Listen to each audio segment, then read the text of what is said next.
Hello friends, this is Dr. Neelam Avtar Singh, homeopathy consultant. आजकल हमारे 100 days 100 cases चल रहे हैं, साथ में 100 डेज 100 मेडिसिन भी चल रहे हैं। तो कभी कभी हम मेडिसिन की बात करते हैं, कभी कभी हम केसेस की बात करते हैं। आज हम एक बहुत ही इम्पॉर्टेंट मेडिसिन की बात करेंगे जो इमरजेंसी में यूज़ होती है और जो रिसेंटली हमारी क्लास में हम लोगों ने स्टडी की।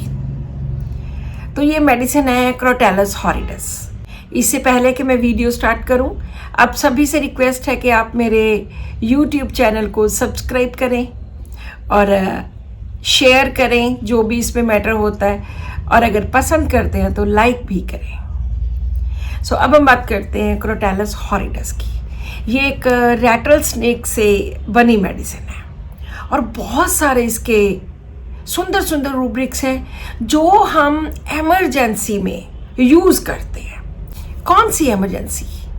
जब ब्लड डिग्रेडेड हो जाता है, जब सेप्सिस हो जाता है, जब बॉडी के डिफरेंट ऑर्गन्स में से ब्लड निकलने लग जाता है, हेमरेजिक डायथिसिस, जब वाइटल फोर्स इतनी कमज़ोर हो जाती है कि वो रिवाइव नहीं कर पाती, तो उस वक्त इस मेडिसिन की ज़रूरत पड़ती है। ये कौन से केसेस होते हैं? जैसे कोई भी वायरल हो गया, जैसे डेंगू हो गया।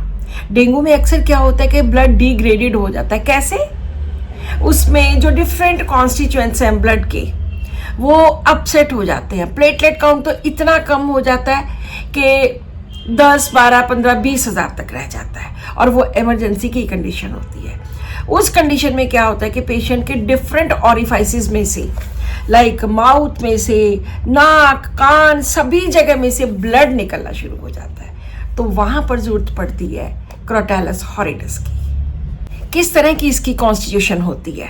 These are debilitating, haemorrhagic, broken down constitutions, कि बस अब तो बहुत ज़्यादा उनकी जो वाइटल फोर्स है, जो उनकी एक ताकत है, जो उनकी ज़िंदगी है, वो कमज़ोर होने लग जाती है और बहुत ज़्यादा ब्रोकन डाउन कॉन्स्टिट्यूशंस के अब बचने की उम्मीद थोड़ी कम ही है।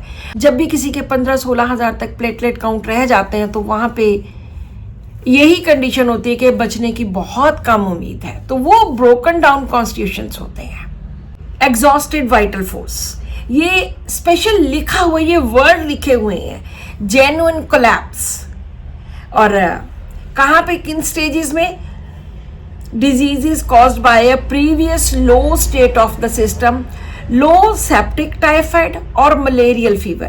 यहाँ पे हम वायरल फीवर्स भी ऐड कर सकते हैं, यहाँ पे हम डेंगू भी ऐड कर सकते हैं। और जिन चिकनगुनिया के केसेस में बहुत ज़्यादा डिबिलिटेटेड स्टेट रहती है, कमज़ोर हो जाते हैं, ब्रोकन डाउन कॉन्स्टिट्यूशंस होती हैं, वहाँ पर भी हम इसको लास्ट स्टेज में यूज़ कर सकते हैं।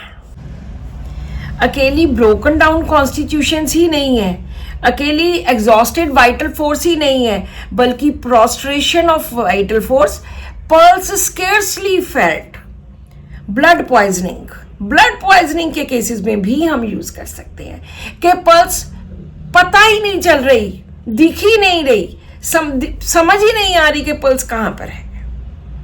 साथ में एल्कोहलिज्म, जो लोग बहुत ज़्यादा शराब पीते हैं, chronic alcoholism and exhausted vital force. Blood कहाँ से निकलता है? Blood flows from eyes, ears, nose and every orifice of the body. Bloody sweat, यहाँ तक कि जो पसीना होता है वो भी ब्लड का ही होता है, उसमें से भी ब्लड निकलता है। जो हमारी क्लास चल रही थी तो उसमें 2-3 डॉक्टर्स ने कुछ इस तरह के केसेस बताए जिसमें छोटे छोटे डॉट्स पेशेंट की बॉडी में से ब्लड के उसके कपड़ों पे लगे हुए थे और क्रोटैलस हॉरिडस देने से वो बिल्कुल ठीक हो गए। मैलिग्नेंट जॉन्डिस, जैसे क्रोनिक एल्कोहलिज्म है, वो उसका एक कारण मैलिग्नेंट जॉन्डिस का वो भी है, हिमैटिक रादर देन हिपैटिक। लिवर नहीं, लिवर के साथ नहीं, हिमैटिक, ब्लड के साथ related. Malignant diphtheria, oedema and gangrene of फॉसिस और टॉन्सिल्स में गैंग्रीन हो जाता है। And aggravation from empty swelling, कुछ भी जब निगलते हैं अंदर को, चाहे खाली ऐसे ही सलाइवा निगलना है, वो भी मुश्किल होता है। टंग फायरी रेड, बिल्कुल red, smooth polished, intentionally swollen. इन लोगों की जो टंग होती है, जो जीभ होती है, वो बहुत ज़्यादा स्वोलन होती है। और किन केसेस में हम यूज़ कर सकते हैं? Vomiting, bilious vomiting with anxiety and weak pulse every month after menstruation, intestinal hemorrhage when occurring in typical septic or zymotic disease. Septic conditions में, typical septic conditions में जब इंटेस्टाइन में से ब्लड निकलने लग जाए, हैमरेज होने लग जाए, तब इसकी दवाई की जरूरत पड़ती है। Anxiety from intestinal bleeding or anxiety with debility and faintness and aching in right iliac region. तो घबराहट भी होनी शुरू हो जाती है सेप्टिक कंडीशंस में। एंड डिल्यूजन, पेशेंट को डिल्यूजन होता है कि हाफ बॉडी अलाइव, कि आधी बॉडी जिंदा है, आधी बॉडी तो चली गई लगती है। Body only half alive, brain toxicated by degraded blood. Bad effects of vaccination, बहुत सारे लोग कहते हैं ना कि कोरोना टाइम पे वैक्सीनेशन हुई थी, उस वजह से भी हमें बहुत ज़्यादा सहना पड़ा है। उस वजह से किसी को अस्थमा हो गया, किसी को जॉन्डिस हो गया, किसी को कुछ और हो गया। तो बैड इफेक्ट्स ऑफ वैक्सीनेशन के लिए भी ये मेडिसिन है। बहुत सारी मैलिग्नेंट कंडीशंस में, malignant jaundice, malignant diphtheria and scarlatina, malignant diseases of uterus जहाँ पे कैंसर है, मैलिग्नेंसी है, great tendency to haemorrhage, blood dark fluid offensive. उन फीमेल्स में जहाँ पे मीनोपॉज के वो पास होती हैं और ब्लीडिंग बहुत ज़्यादा होती है। मीनोपॉज, इंटेंस फ्लशिंग्स एंड ड्रेंचिंग पर्सपिरेशंस, के बहुत ज़्यादा एकदम इतना ज़्यादा पसीना आता है, बिल्कुल भीग जाते हैं, ड्रेंच हो जाते हैं मीनोपॉज के टाइम पे। And faintness and sinking at stomach, तो पेट पे यहाँ पे लगता है कि जैसे सिंकिंग हो रही है। प्रोलॉन्ग्ड मेट्रोरेजिया और dark fluid offensive profound anaemia, जब कितने कितने दिनों तक ब्लीडिंग चलती रहती है, प्रोलॉन्ग्ड लंबे समय तक चलती है, तो फिर उससे अनीमिया हो ही जाता है।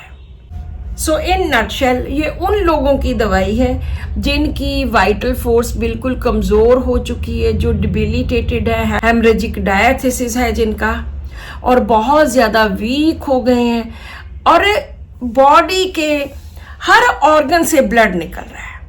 तो ये एक बिल्कुल पिक्यूलियर फेज या पिक्यूलियर स्टेज है डेंगू की, या उन सेप्टिक कंडीशंस में जहाँ पे पूरी बॉडी में जो ब्लड है वो डिग्रेडेड है। डिग्रेडेड का मतलब कि जिसमें ब्लड बिल्कुल भी प्रॉपर उसकी कॉन्स्टिट्यूशन नहीं है, उसमें इन्फेक्शन ज़्यादा है, उसमें जैसे प्लेटलेट कम है, इस तरह से। सो ये इमरजेंसी की मेडिसिन है। इसको डेंगू के जो लास्ट स्टेज वाले केसेस हैं उनमें यूज़ किया जा सकता है और बहुत ज़्यादा इफ़ेक्टिव मेडिसिन है, क्योंकि हम भी इसको बहुत बार यूज़ कर चुके हैं। So this is all in today's video. This video is very important for all the doctors. आप ये वीडियो अपने फ्रेंड्स को, अपने फ्रेंड डॉक्टर्स को शेयर कीजिए ताकि किसी ना किसी की जान बचाई जा सके क्रोटैलस हॉरिडस मेडिसिन यूज़ करके। हम इसको रिपीटेड भी यूज़ कर सकते हैं अगर एक्यूट प्रॉब्लम है, अगर एक्यूट इमरजेंसी है तो इसको रिपीटेड भी यूज़ कर सकते हैं। दिन में 2 बार, दिन में 3 बार दे सकते हैं। So this is all in today's video. Subscribe to my channel, share this video with your family and friends, and keep watching my videos. Thank you.